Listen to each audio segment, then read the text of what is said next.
Hi, this is Dr. Scott Young, and we're going to do one of those NESARA shorts here. And we're going to talk about inflation, okay? Which is, I mean, when some people hear the word inflation, they just go, I don't even know what to say about that. Okay, let's talk a little bit about inflation. Will it stop? And they go, well, I don't know what that means. Okay, let's go backward in time. In the late 1970s, inflation was rising dramatically. Why was it raising dramatically? 1971, what was occurring is that we had a gas crisis. And you go, why was that happening? It's because there was a bankruptcy event happening in the world, and no one really knows why this was occurring.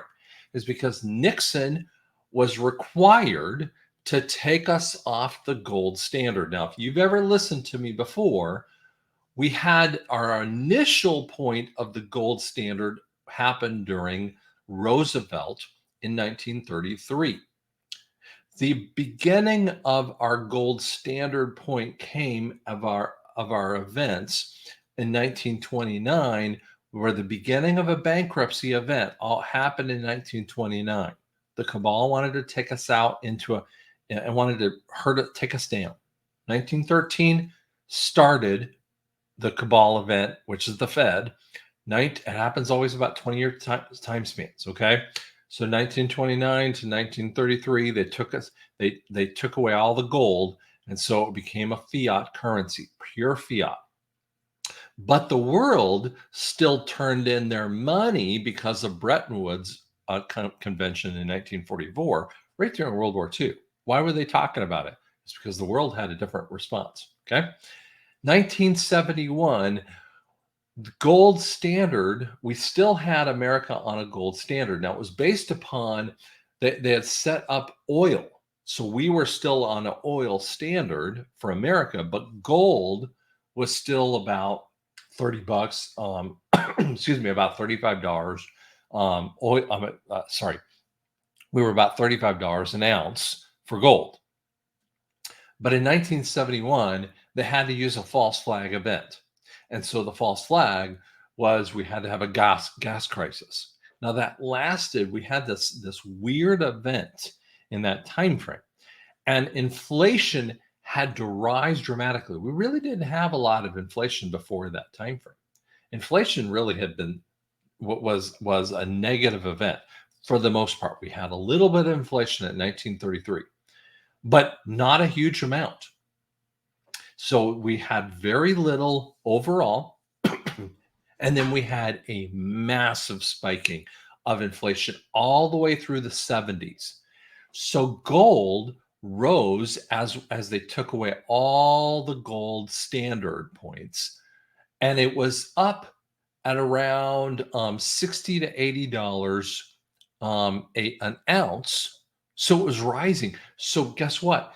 The U.S. dollar, which is pegged as everyone spending upon the U.S. dollar, everything had to rotate around the dollar, was still the standard from the Bretton Woods Conference in 1944. So everyone had to trade upon the dollar, but it was based upon the oil. Okay. And so we were all rotating around the oil kind of thing. And yet gold was rising, which meant that the dollar was devaluing. And inflation for the person was rising, which means that your money was worth less and less. And when your money is worth less and less, means that prices were rising and going through the roof. And so people couldn't, I mean, when they would pay for things, they were dying. I mean, they were struggling to pay for things. So what happened is the Fed started to jump in and started to raise the interest rates. And so in the middle of the late in the 80s and into the, or excuse me, late in the 70s and into the 80s, we had this issue of Reagan. First, we had a little bit of Jimmy Carter and into Ford, and then Reagan and Reaganomics, we had this fight back and forth with the Fed to what Reagan was trying to do. And we were trying to move into this new system. And here's what was happening. It was very, very fun to put your money in savings. If you had money in savings, you were making a lot of money. But guess what interest rates were? They were 14, 16%. Now, at the time, if you bought a house or you had a credit card, if you bought a house, it was, it was like 16% to buy it. It was very expensive. But see, it really wasn't that expensive to buy things overall. But remember, the wages weren't there. So it meant that most Americans were struggling to pay for things. And that was when inflation was rising. So what happened is that they had to rise the rates to tamp down inflation, to make it lower and lower so that they could kind of make it better. And so we always thought that, that the Fed was there to kind of manage inflation, to make inflation and deflation kind of get in line.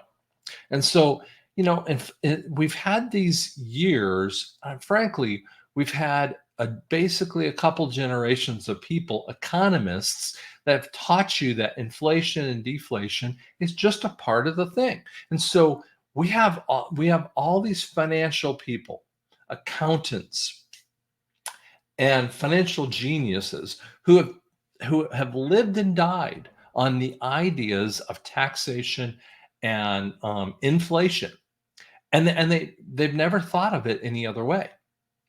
And inflation is supposed to be based upon the price of oil. But around 2017 or so, they took off the price of oil from the cost of inflation, right around when Trump was in office. And so then when Trump was in office, inflation was based upon around 1.8 or 1.4. And you're going, and see, some people will talk about how good inflation was at this time when Trump was in office. And the answer is that's not exactly right. It was probably still around 6 or 7% inflation. Hey, listen, I love Trump, but that isn't exactly how the case was. Okay.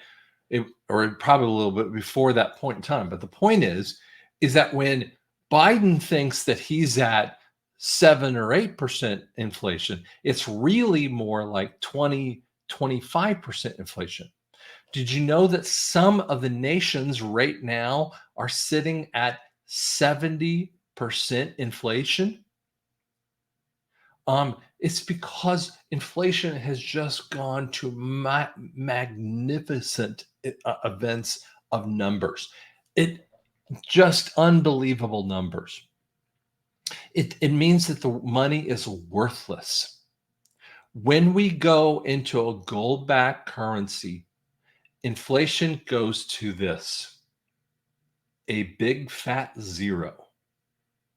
And when inflation goes to a zero and it never comes back, never, ever comes back.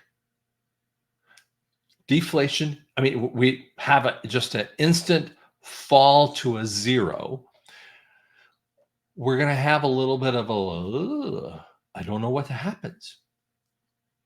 It will mess with prices for a little bit of time frame. At first, prices won't really kind of go. Now, we've talked about prices. You got to go look at my conversations about prices. Prices don't really reflect it right away because you still have cost of goods and other kinds of things that change with prices. They can't go instantaneously to a particular date and time. Okay. Don't talk to me about 1950, 1970 prices. That's stupid. Okay. Stupid, stupid, stupid. Don't say that. What prices will do is they will consistently fall and they will change as we go. But we also have a supply and demand. And if demand will go up, stay high for that particular item, then you will have a pretty high price for it. Okay. So if you have a big supply or big demand for that particular item, whatever that is, guess what? That price will remain pretty sky high for it.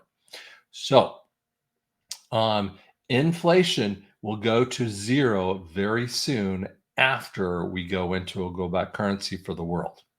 Each country will have their own particular value for whatever they set their treasury to. So it's going to be a really fun time frame, but inflation will be zero. Thank you so much.